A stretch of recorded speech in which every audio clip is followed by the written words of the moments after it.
Good morning. Welcome to the First Unitarian Church of Chicago online worship.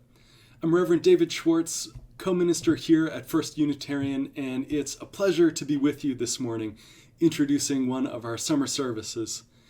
We are a Unitarian Universalist congregation. We're a community of youth and children and adults. We're a people of many beliefs and traditions, and what unites us, what binds us together, isn't a specific list of things that we believe, but values that we share, and a mission that we share to grow our souls and to serve and heal the world. Whether you're joining us online for the very first time this morning, or whether you've worshiped with us hundreds of times, you're welcome here. It's good to have you with us. And whether you believe in God all of the time, or some of the time, or none of the time, you're welcome here. No matter how much money's in your pocket, no matter if you have a PhD, a GED, or no degree, you belong here. We're people of many races, of many beliefs, of many genders, of many sexual orientations. All of you is sacred. All of you is welcome here. You belong here. Due to the coronavirus pandemic, we distance ourselves physically, but we still stay connected. Like and comment and share here on YouTube. Explore the library of videos on the channel. Follow the church on Facebook and sign up for the weekly emails to know what's going on. We have several small groups meeting by phone and Zoom, both for connection and for church business. To get involved, check your weekly email blast or email the church office for more information. Contact info's on the website. If the economic hardships of coronavirus are affecting you, the church is at your side. Teri or myself, we can refer you to resources. We can also offer one-time grants from the minister's discretionary fund to members and friends of the congregation. For more information, reach out to the church office to be in touch with me or with Teri. Throughout today's service, you can interact with one another in the comments section. Log into your Google account or create a YouTube account to leave comments, reactions, and share prayer requests a little later in the service. This summer, we are delighted to partner with ministers from around Chicago and beyond as guest preachers. And it's my pleasure to have this week's guest introduce themselves.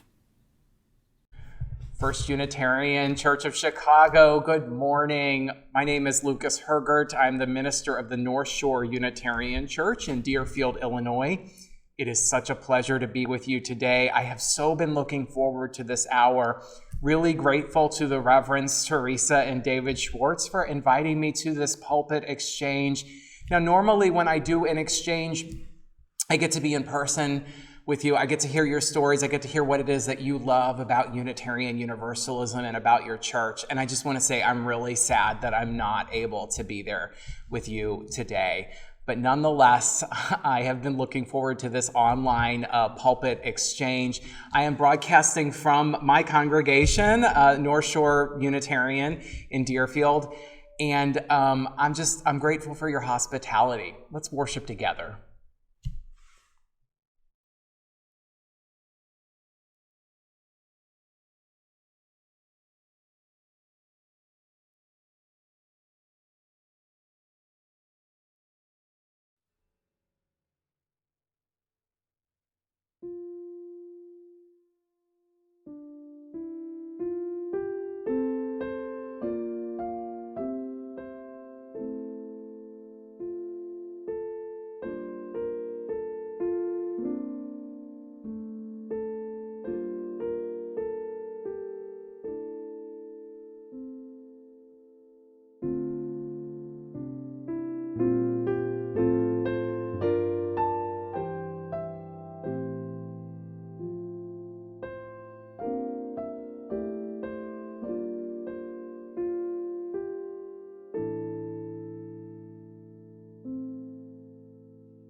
Greetings. Today I'm going to light the chalice of the North Shore Unitarian Church in order to begin our service.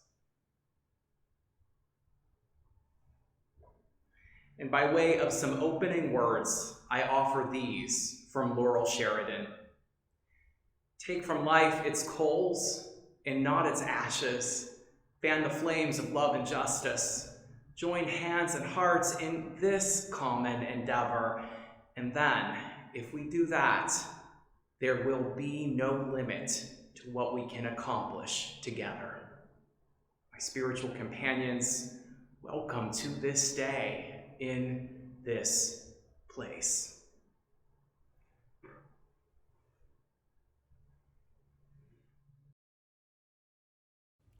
I invite you now to join in the reciting of our covenant. Love is the spirit of this church, and service is law.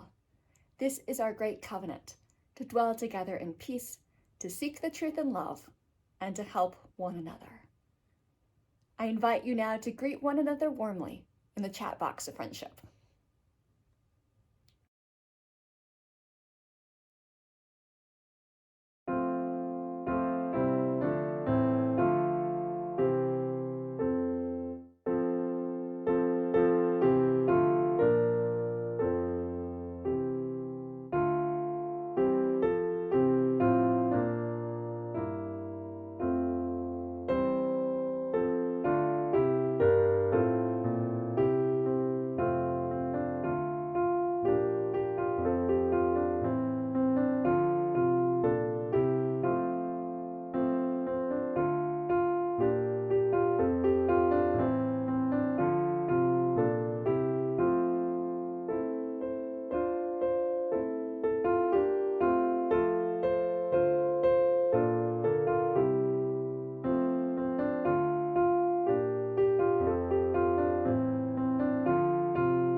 Good morning.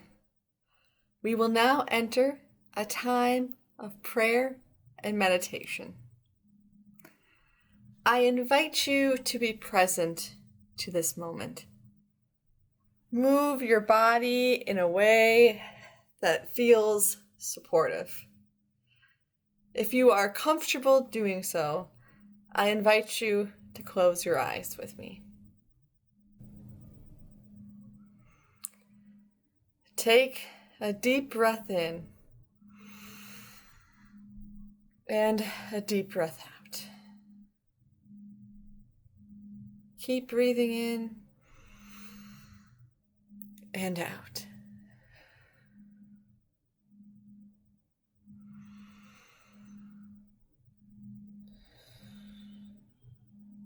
Take this time to focus on your breathing.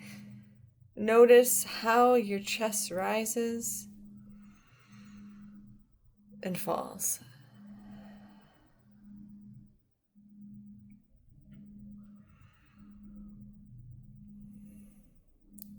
Now imagine yourself in a woods and you are moving down a path. You hear birds chirping in the trees.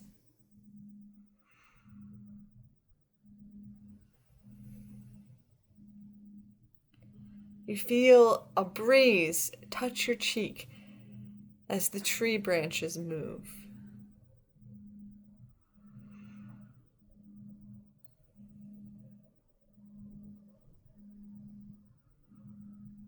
You continue on, following the path through the trees.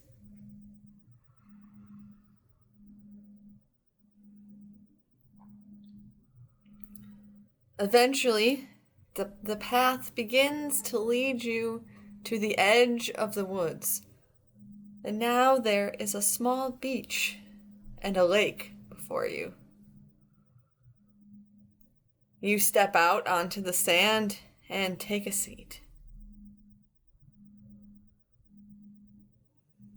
The lake is still, reflecting the blue of the sky.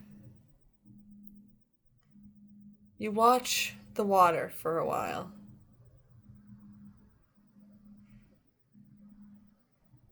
Take in the stillness. Breathing in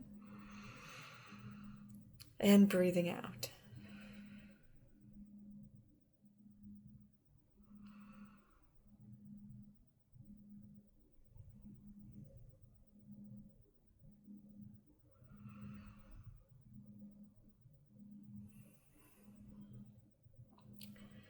It's time to return now. You stand up and return to the path that you came from.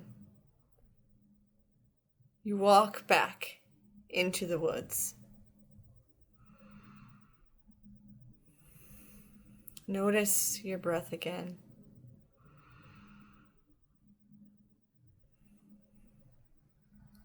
And when you are ready, open your eyes.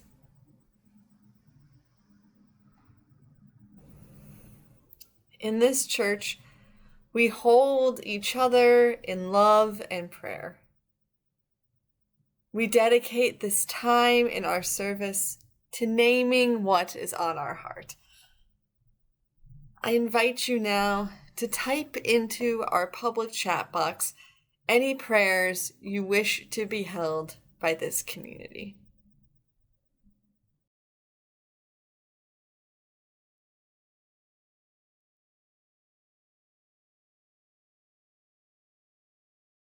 What wondrous love is this, oh my soul, oh my soul. What wondrous love is this, oh my soul. What wondrous love is this that brings my heart such bliss, and takes away the pain of my soul, and takes away the pain of my soul. When I was sinking down, when I was sinking down, when I was sinking down beneath my sorrow's ground, friends to me gathered around, oh my soul, friends to me gathered around, oh my soul. To love and to all friends I will sing, to love and to all friends I will sing. To love and to all friends, oh, pain and sorrow mend. With thanks unto the end, I will sing. With thanks unto the end, I will sing.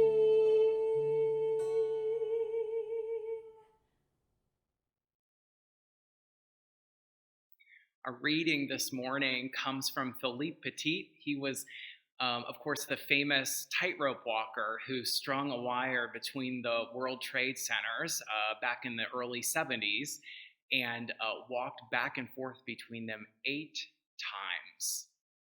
These are some of his words. Life should be lived on the edge. You have to exercise rebellion, to refuse to tape yourself to rules, to refuse your own success, to refuse to repeat yourself, to see every day, every year, every idea as a true challenge. And then, and only then, are you going to live your life as though on a tightrope. So ends the reading.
Classmates announced the school's recess by kicking a white ball to excited yelps and serious commands.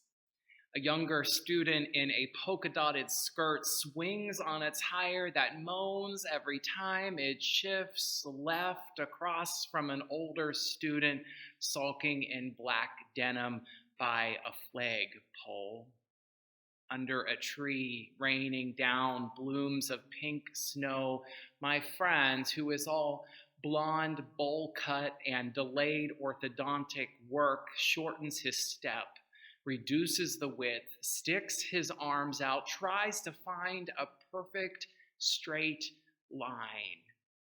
He steps on this rusted black metal railing between cement posts, working it like a tightrope.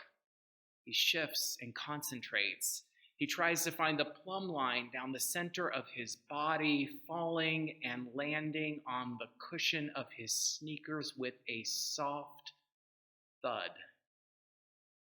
And here I am, all Coke bottle glasses and awkward limbs, climbing onto the starting post. But before I even get 1 foot on the bar, a teacher catches my eye. She scribbles a forbidding look all over her face. Stop, not safe.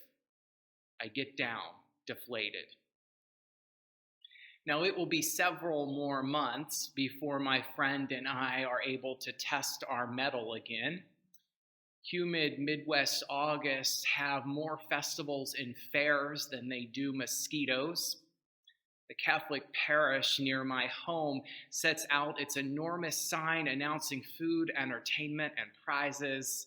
Its paint of primary colors has been reapplied so many times that the clown image on the sign possesses the creepy realism of caked-on makeup. I find little thrill in games of balloon darts for teddy bears disemboweled of their stuffing. That is not the festival that I plan to take my friend to. Instead, I see them setting it up. A few towns away, in the parking lot of a school, 2 towers rise. Their platforms are at least 3 stories in the air. This new monstrosity looms over the standard tilt-a-whirl and booths where families will slurp sweating snow cones. I thrill to see the workman threading a steel serpent between the pillars and then affixing a bike with a huge weight that forces it to stay upright.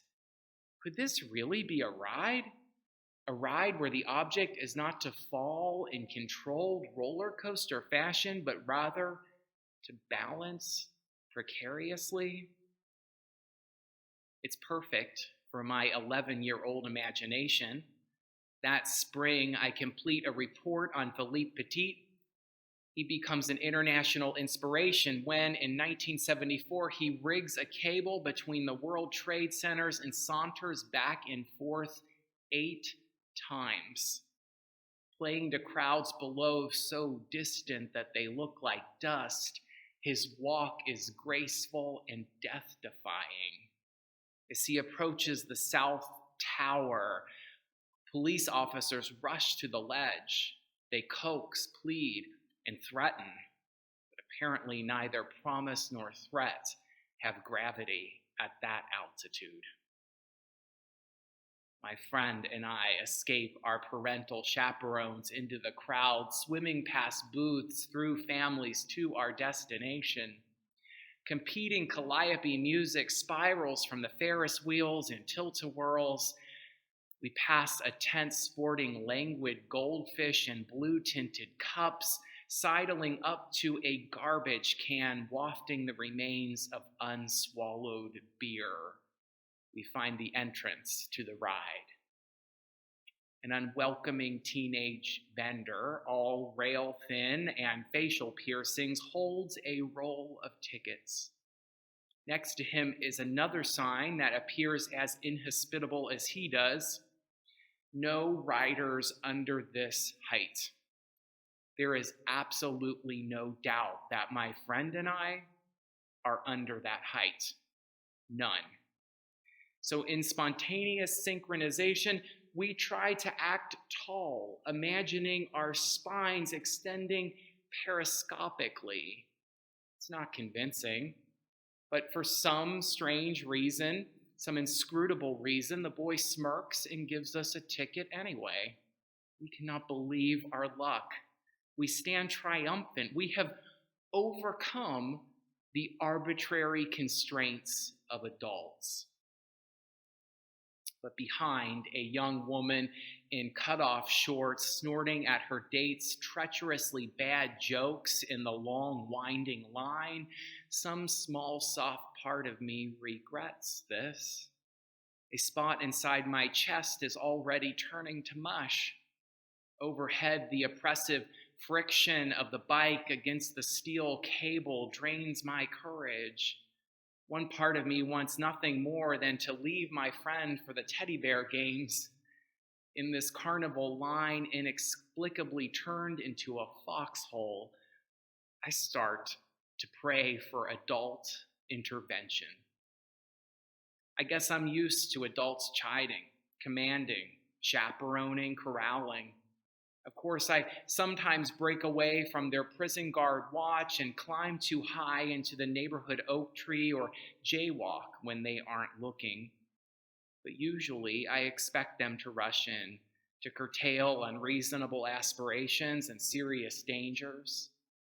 I am just starting to see the rim of a world whose chaos is untamed by parental sky gods, a world where I can choose heights at which they cannot help or assist, and where the ground can suddenly drop. The philosopher Soren Kierkegaard defined faith this way. He said that faith is living with profound uncertainty, as though one were suspended over 70,000 fathoms of water. Well, that's not exactly a tightrope, but it is equally precarious. When we are confronted with such vulnerability and precarity, we are certainly warranted in feeling fearful and anxious. We might worry ourselves all day over what we will lose. Kierkegaard says that the only alternative is faith. We can find faith as trust. We can trust the next step on the wire, even as we know that we are risking danger. What does this mean to live a faithful response in this moment? I believe that we are being called as people of faith, as Unitarian Universalists, to risk deeper and sustained action around racism and white supremacy. We are being called to look at the ways insidious patterns and beliefs have seeped into our lives and shaped our culture.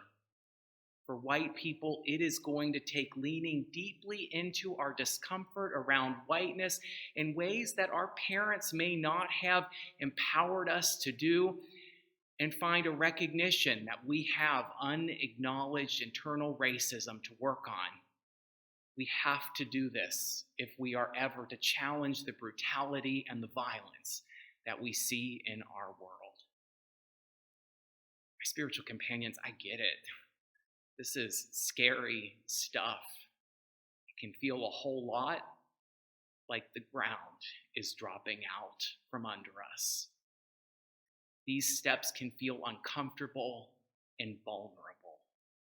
But I also know, I also believe, I also have a firm conviction that those steps are precisely the ones that are necessary. However risky it feels to me as a white person to engage in this work, I just remind myself that the drop is that much deadlier for a person of color. Failing to take the risk and instead choosing to stay with comfort and silence, choosing to look away from the conversation, choosing not to engage in all the hurt and pain that we see in our world, those don't even seem like options to me anymore. Just wouldn't be right. And so I'm ready. Stepping onto the slotted metallic platform, it's my turn.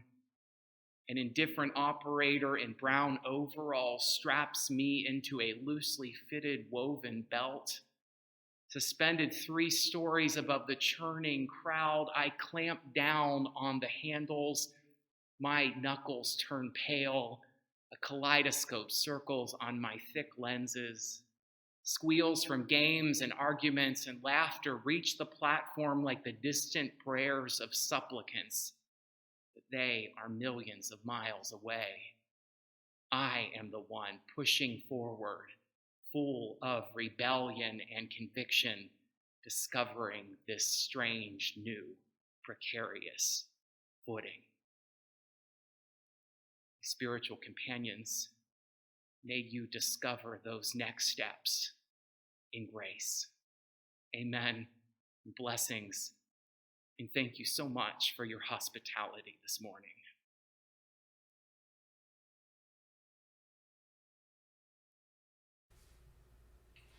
This old world is full of sorrow.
My spiritual companions, by way of closing, I invite you to think about the question, what would it mean for you today to take a few steps out onto that tightrope? How might you find a few more steps out into faith? How might you carry your values more deeply into the world? How might you find some more steps towards love and towards hope and towards justice? The world needs that right now. It needs people who are willing to take the risk and take the walk. May we go forth and find that courage. Amen, and blessed be. I want to extend sincere gratitude to the many hands who brought this worship service together. Colleagues, congregants, staff, musicians, those who manage our administration and finance so that we can pay the bills and keep worship services coming to you.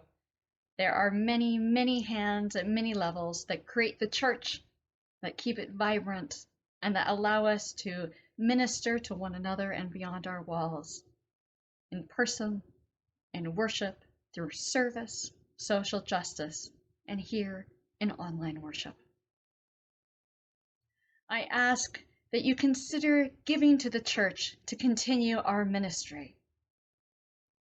Everything here is fully self-supported by our members and friends, whether that's the electricity in the building, our Wi-Fi service, video editing software, or any of the other ministries and work of the church, whether that be mundane or spectacular, is all made possible by the generosity of our members and friends. I ask that you now give as generously as you are able, following the instructions on the screen. And may we, as the congregation and the church, be worthy of your gifts. Go forth in peace. Amen. And thank you.